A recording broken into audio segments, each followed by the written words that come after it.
bien, je vais essayer de revenir sur l'EPS.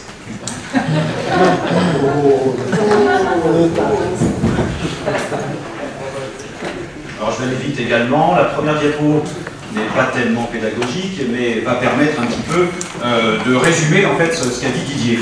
Dans le principe, je vais aller non pas dans la complexité, dans la databilité, je vais parler du terme de simplicité. Alors, utilisé bien sûr par Berthoz, mais nous on va le transposer, non pas le plaquer, pour une simplicité d'un point de vue praxique et donc en EPS. Et ça nous arrange bien, nous, praxéologues, du fait que justement Pierre Parleva utilise une classification qui est sous forme de simplex. Alors, pour résumer un petit peu, les compétences, il faut les voir, bien sûr, et les percevoir dans un contexte. Le contexte de maintenant, économique, social. Et en ce moment, ce qu'il faut voir, c'est surtout, donc, d'un point de vue des sociologues, et surtout de l'éducation, nous sommes dans une situation où, justement, on est passé d'un État, on va dire, un État nation, à un État d'un point de vue économique, libéralisme, qui permet de déléguer. On n'est plus sur l'État qui dicte, mais l'État justement qui délègue. Dans ce principe-là, Dubé dit très bien qu'on est sous la pression scolaire. On est dans une pression scolaire, on est dans la compétition scolaire, il emploie des termes justement de l'EPS, du sport. Dans ce contexte qui est sur la compétition, où on est dans une pression scolaire, là, on n'est plus sur une échéance de type durkheimienne, c'est-à-dire, est-ce qu'on est sur un plaquage, comme on voit dans la dissertation, par exemple, qui permet soi-disant de créer, et il y a un sociologue très intéressant, qui s'appelle Rayou, qui a regardé et observé, justement, au bac, 500 copies de philosophie.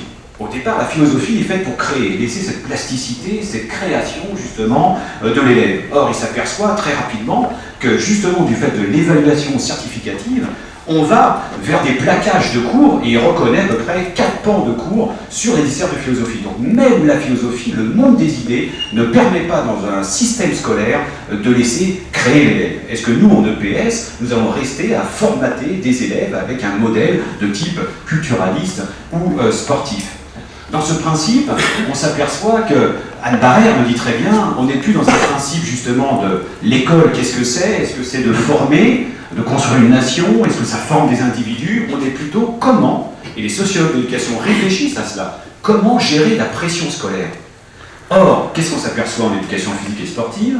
C'est qu'en général, la programmation, les compétences à atteindre, vont justement dans le sens de la concurrence, de la performance. Vous prenez les niveaux 1 et 2 des 5 compétences, ça dépasse en majorité, justement, ces deux caractéristiques, concurrence, performance. Et même des professeurs d'éducation physique, quand l'activité, dans sa logique interne, dans ses structures, ne permet pas cette concurrence, activité de type psychomotrice ou des activités de pure coopération, on s'aperçoit que dans le processus didactisant de l'enseignant, on va sur majorer justement la performance des uns par rapport aux autres. On le retrouve à la cross-sport, on rajoute des points pour la meilleure figure, on le rajoute même sur la CP5 par rapport à la VMA, ceux qui ont réussi à faire une meilleure course auront des points supplémentaires, on le retrouve en musculation également, essayer de lever le plus de poids possible, les élèves le font par eux-mêmes et les profs parfois le demandent.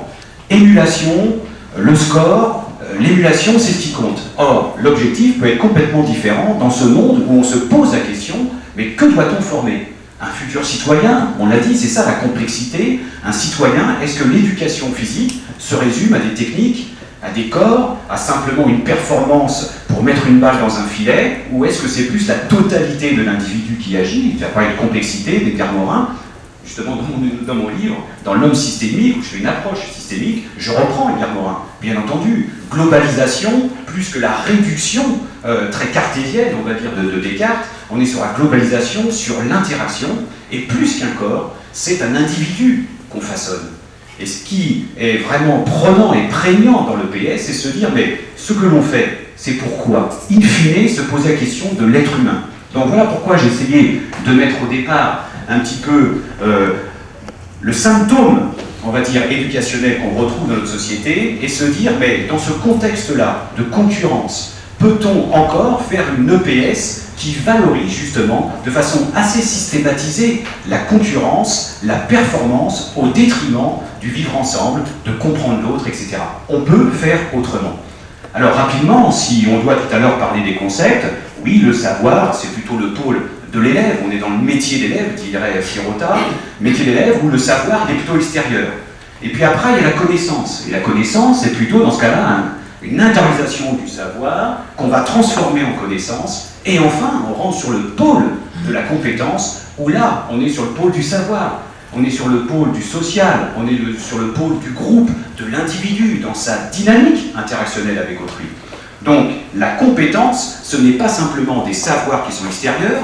Nous, en EPS, on n'a pas simplement des savoirs qui viennent de l'extérieur, ils se construisent également dans l'action, dans la dynamique interactionnelle.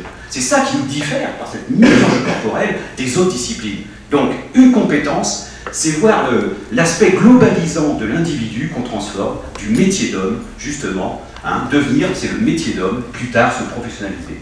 Dans cette dialectique, regardez Durubella, qui est une grande, on va dire, sociologue des sciences d'éducation, qui justement dit très bien sur les compétences, comment chiffrer le degré de maîtrise de compétences si parfois elles sont fortement abstraites. Adapter sa communication en fonction du contexte. Comment essayer d'évaluer de façon pérenne, justement, et justifiable, ce type de compétences. Alors là aussi, ça pose comment évaluer des compétences. Dans un monde du travail, où justement on est sur l'improvisation, sur différents métiers qui vont calquer un peu notre vie, on doit être sur l'improvisation, on doit être sur l'adaptabilité, et je pense que c'est le problème également de l'EPS, comment doter d'un répertoire de comportement les élèves pour qu'ils puissent s'adapter lors, justement, d'une confrontation à un milieu qui est forcément imprévisible ou incertain. Alors, quel projet éducatif, quel essence à donner à l'EPS? Alors, je vais partir simplement sur la leçon d'EPS, et dire, voilà pourquoi nous, on exprime le terme, plutôt le vocable de conduite motrice, et non pas simplement une habileté. Et voilà pourquoi intervient également la notion de simplicité. Si on est sur l'exercice, on l'a vu tout à l'heure, là il n'y a pas de fond culturel, on est sur un exercice idiomoteur, ça fait référence bien sûr à plutôt une technique corporelle, non pas forcément au sens motien du terme, mais plutôt une technique aussi de type sportive. On réduit l'individu à un mouvement, à un corps. Si on passe après sur la tâche, on a parlé de famose, on est plutôt sur un versant de l'habileté motrice avec une tâche, un but, les moyens pour atteindre ce but et surtout être efficace. Mais surtout une notion qui va surplomber bien sûr la notion de l'habileté motrice, c'est celle de conduite motrice.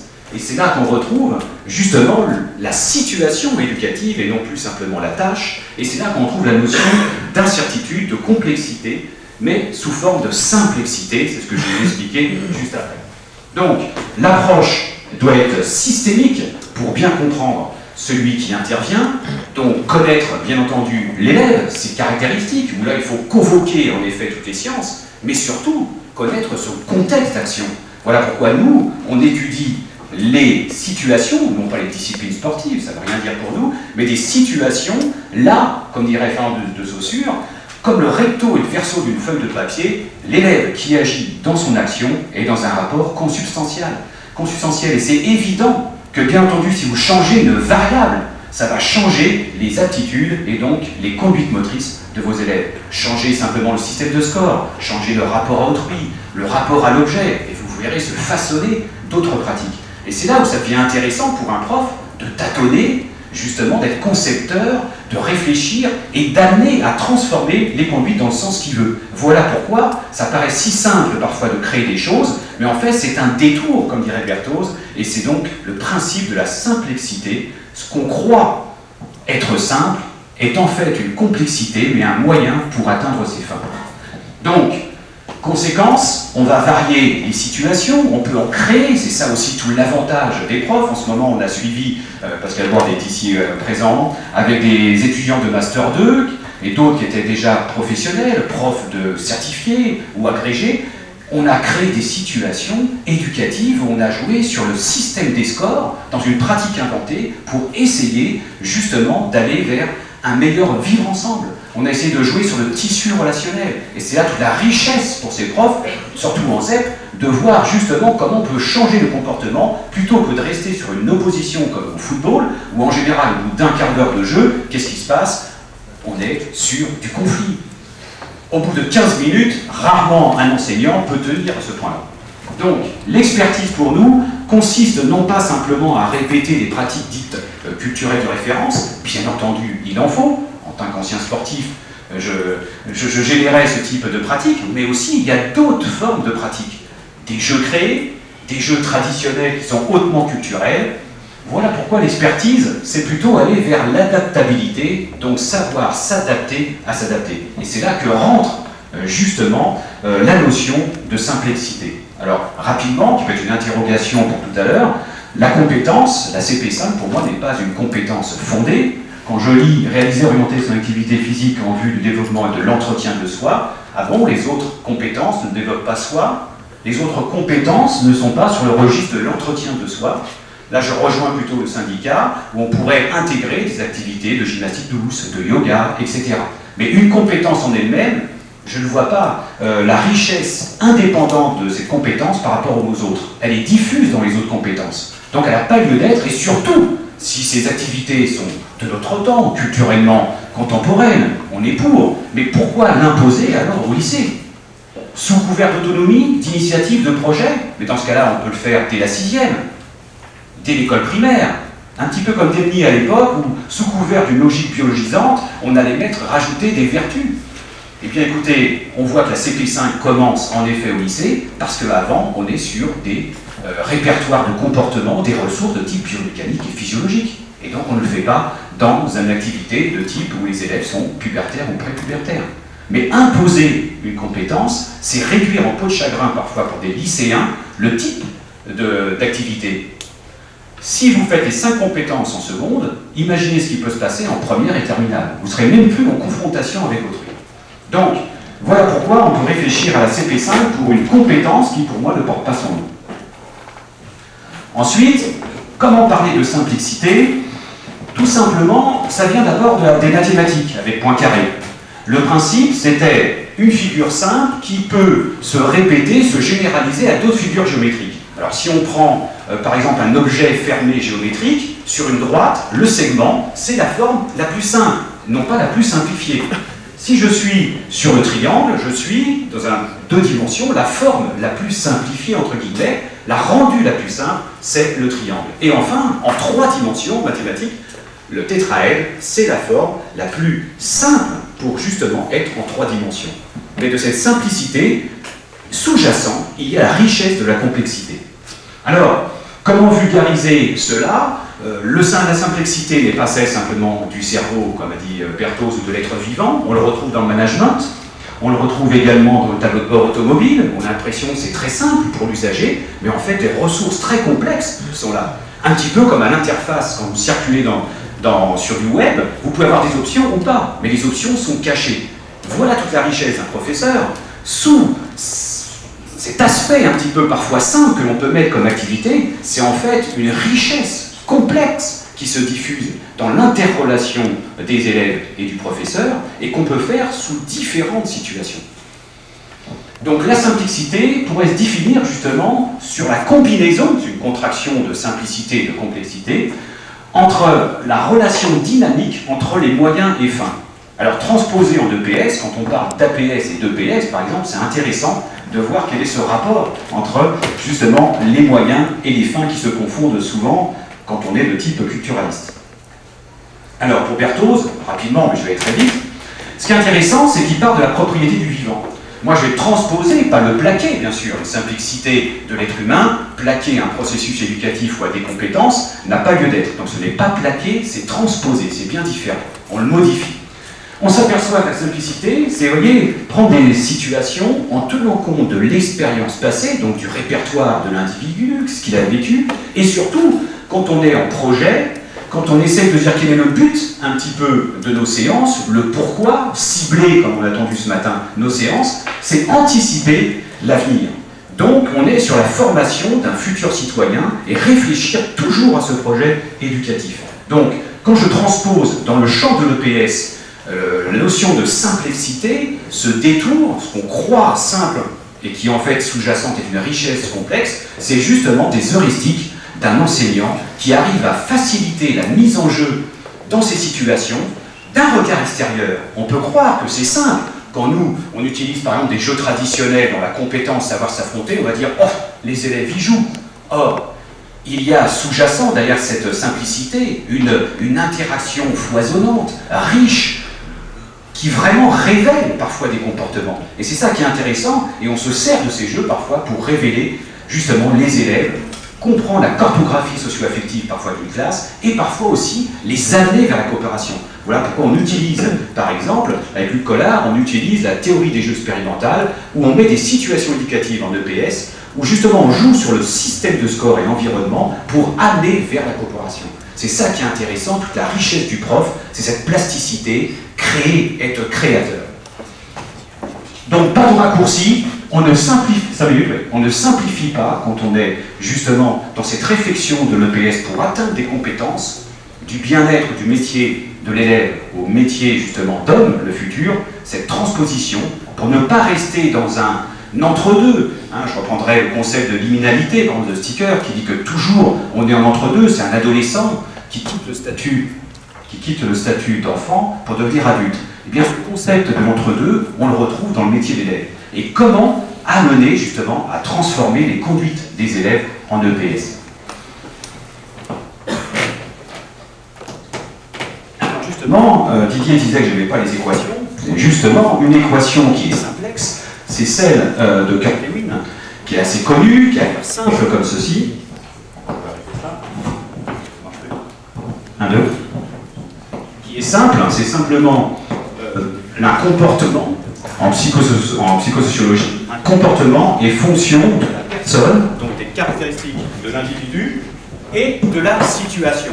Cette équation est simplexe, mais en fait cache une réelle complexité, bien entendu, c'est de se dire que si je connais l'élève, ses caractéristiques, son autogénèse, si en même temps je connais bien tous les rouages de la situation éducative que je mets en place, c'est ceci qui me fera comprendre. Et je peux généraliser un élève en EPS avec l'élève d'un point de vue plus global, en transformant cette équation pour la rendre encore plus complexe et montrer que cette complexité, c'est bien sûr la logique de l'activité, la logique de l'élève, et la logique, entendue ce matin par le syndicat, la logique politique, économique.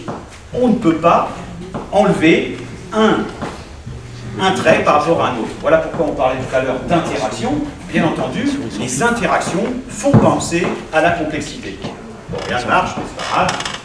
Donc, ce qui est intéressant quand on est élève ou enseignant, j'ai pris un poète, Charles, qui disait « Agir en cognitif et prévoir en stratège », c'est savoir parfois être réactif, faire preuve d'instinct, d'innovation, savoir oser, mais également avoir une complexité, comprendre la complexité justement d'une ressource de type éducative.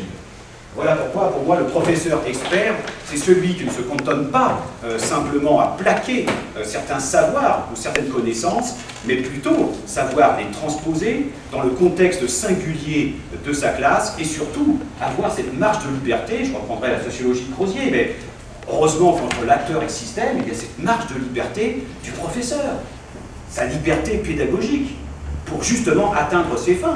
Pourquoi réduire en peau de chagrin la compétence de s'opposer avec autrui à des activités de type sportive? Pourquoi? Pourquoi, par exemple, le badminton, depuis les années 90, vient à l'école et s'est inscrit à remplacer complètement le tennis? Si je suis sur une partie très culturelle du tennis, le badminton ne devrait pas avoir lieu d'être.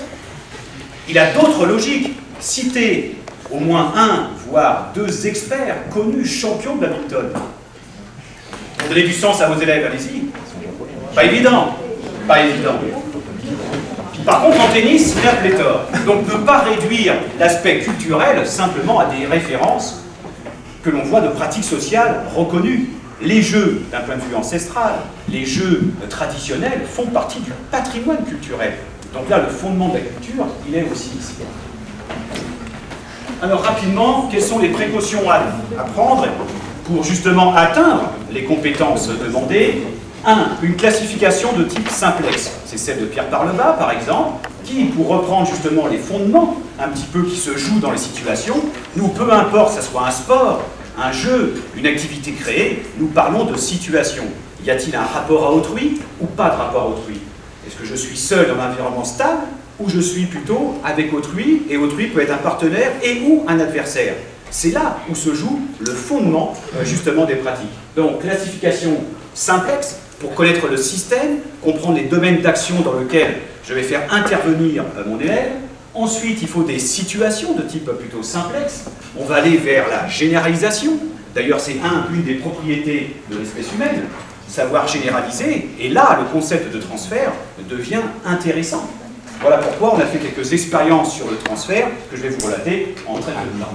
Mise en jeu corporelle également, comment réfléchir à l'individu qui n'est pas simplement biologique, qui n'est pas simplement mental, mais qui est aussi social. C'est pour reprendre l'expression, bien sûr, de l'homme total de Marcel Mauss. Le simplexe, le voici.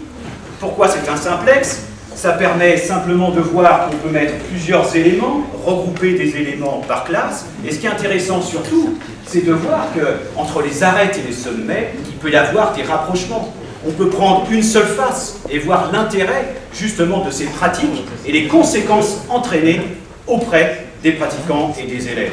À tel point que même Bertrand Buring disait dans une intervention, il est intéressant d'un point de vue symbolique, on pourrait le prendre comme un dé, et à chaque fois qu'on le jette, sur n'importe quelle face qui se retourne, cette face est intéressante pour justement aller dans le sens d'une construction d'un individu en formation.